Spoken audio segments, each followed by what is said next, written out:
ஆண்டவருடைய பிள்ளைகளே, இந்த உலகத்திலே இருக்கிற பல மனிதர்கள் ஏமாற்றப்படுகிறார்கள். ஏமாந்ததுனால தங்களுடைய வாழ்க்கையை முடித்து கொண்டவர்கள் கூட நிறைய பேர் இருக்கிறார்கள்.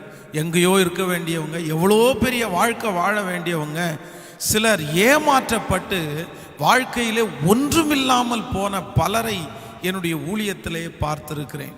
இந்த ஏமாற்றுகிற மனுஷனை குறித்து நீங்கள் ரொம்ப கவனமாக கவனிக்கணும்.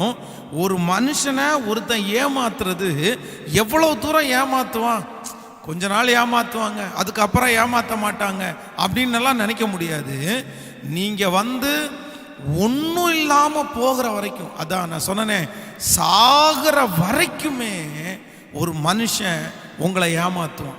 ஐயோ, இவனை நம்ம ஏமாத்திட்டோம், இவன் நஷ்டமாயிட்டான், இனி இவனை விட்டுருவோம், ஏற்கனவே 10,000 ரூபாய் ஏமாத்திட்டோம், இனி விட்டுருவோம், அவன் பொழைச்சிக்கட்டும் அப்படின்னு நினைக்கிற இந்த உலகம் அல்ல. சில மனிதர்கள் முடிகிற வரைக்கும், நம்மளை முடிக்கிற வரைக்குமே இந்த உலகம் நம்மளை ஏமாற்றும்.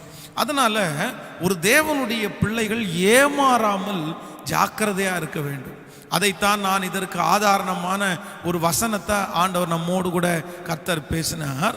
நீங்கள் புறாக்களைப் போல கபடற்றவர்களாய் இருந்தாலும் நீங்கள் பாம்புகளைப் போல வினாவுள்ளவர்களாக இருக்க வேண்டும் என்று மத்தேயு எழுதின சுவிசேஷம் 10ஆம் அதிகாரம் 16வது வசனத்தை இந்த செய்திக்கு ஆதாரமான ஒரு வசனமாக ஆண்டவருடைய சமூகத்திலே நம்ம தியானித்தோம். ஆண்டவருடைய பிள்ளைகளே, நம்ம ஏமாறுறது ஆண்டவருக்கு விருப்பம் அல்ல. நம்ம ஞானமாய் வாழ வேண்டும் என்றுதான் ஆண்டவர் விரும்புகிறார்.